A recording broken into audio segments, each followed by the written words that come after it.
what's going on, because looks like sleeping duty done messed up today. You won't be needing this, or this. It's Henry's turn today, folks.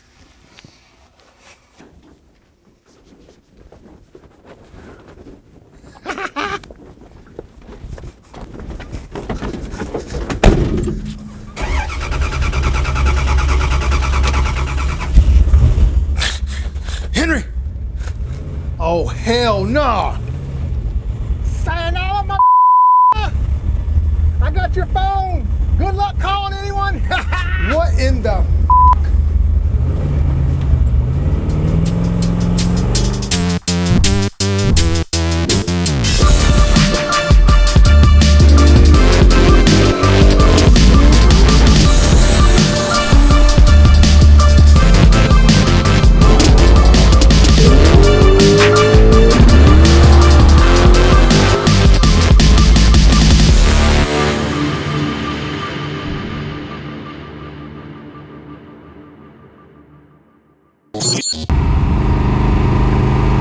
Let's see what this piece of shit's all about.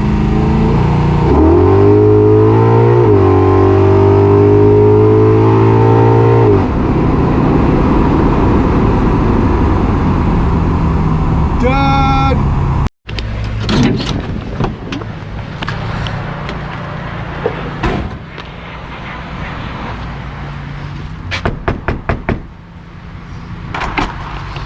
Oh shit, here we go. Well, guys, we're at a real shop today, not Tyler's piece of shit garage, working on his piece of shit truck. But if you're really cheap and if you want some decent fuel filters, these are the guys for you. All right, let's first start with this 58 millimeter filter. As you can see, it is bigger. We'll first look at the filter. This is the 100 micron stainless steel mesh filter that ships with it. It's actually pretty amazing that you get all this for $25. I ain't gonna lie. Has a little spring in there, one side. I'm assuming that's to help keep the filter in there from falling out. And this is the filter housing. And honestly, that actually looks pretty good. Dang. I guess if it leaks, all you do is just throw a little bit of sealant, some Teflon tape on these threads. If it leaks, and there you go, $25. I guess you got to give some and take some. Generic filter. Seems sturdy. I don't see why that wouldn't work. Let's go ahead and put it back on there. You can see how rigid it is. Not bad, not bad. Now I do believe that Tyler has one of these filters on his truck already. Let's go outside and look at that piece of garbage and see how he's got it run. Yep, he's got one on there. Now, as far as flow, let's see here. What direction would I do it in? I'd probably do it like this. And my reason behind that is, and if it's flowing this way, it's pushing on the filter, so you have less of a chance of this guy possibly popping off like this, and then you lose all your filtration. Maybe old Tyler was onto something here. Let's see if this is actually a piece of shit or not. So obviously, it's smaller. Let's look at her internals. This obviously is the Aeromotive filter. So as you can see, you can get an Aeromotive filter and it will work in these Chine filter bodies. This one obviously is thinner. It's got the same spring inside. Just real quick, I'm curious about this. Now, one thing I do not like about these smaller bodies is this. Let's point this out real quick.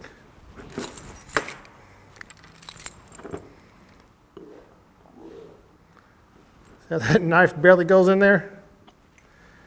I don't think that has too much flow around it. So my opinion about this right here is maybe it restricts flow, maybe not, but oh shit. Run. Stop playing, stop playing. Better run. All right, guys, so we're back. The old LT1 S10 is back at the house. It is safe. Henry's rampage didn't cause any damage to it. And you know the old saying, can't choose family? Well, I don't think anyone would choose him. But there's a couple of things that he did not go over with these fuel filters, which I'm gonna go over right now. Now, the first thing he didn't go over was when you get these filters, they also come with an assortment of fittings. Anywhere from AN6 all the way up to AN10, I believe. And that pretty much gives you access to about whatever AN lines you're gonna run with these filters. So right here, you can see if I go to that angle right here, this is the 58 millimeter filter. And this one right here is the smaller of the two. And you can see right there in that edge where the fuel has to go around, there's not much space in there. But what he also failed to mention was, which I wanted to show to you guys, since I do port heads, I figured, you know what, why not? Let's just port around the edge right here and open up that area so it gives it more room for fuel to flow into the filter. And I also took this guy right here, you can see on the edge right there, also chamfered that edge because all it's got to do is get around the first part of that filter and it's pretty good to go. Let me show you real quick. So as the fuel comes in this way, it has to get around this metal cap right here. So when I ported back on this guy right there, all I did was make sure I went back far enough so when it goes around this, it has enough area around that to get past this metal cap. That way it can flow into the filter right here. Well, hopefully this information has been useful to you guys. And if you're looking for, you know, something that flows really good and you can actually put, you know, a name brand Aeromotive filter element inside it, I say the 58 millimeters, it doesn't get much better than that. Like I said, if the bodies do leak because of the not so great machining that they have on those guys, because, you know, machining from a $150 to $200 body is going to be a lot better than a $25 body on Amazon or eBay. So you really need to take that into consideration. But as far as I'm concerned, it will work just fine. And if you need some of the smaller filters, I would definitely recommend porting around the edge in this guy, like I showed you guys. That way you know you're not restricting the filter and you're opening up as much as possible. I'm gonna have part numbers and links to everything in this video below. So you wanna duplicate or replicate any of this in this video, I'll have links to that down below, along with these, you know, Aeromotive filter elements. So that way, if you want to put something a little more name brand on there, more American, you definitely can. And we can have a compromise to make sure all this works together. So I hope you guys like this video. Don't forget to subscribe, hit that bell for notifications and that like button. And YouTube does not recommend my videos, that is. So if you guys could just, you know, share my videos on your Facebook or with your friends, that'd be extremely helpful because YouTube definitely is not. And with that, you guys have a good day and peace.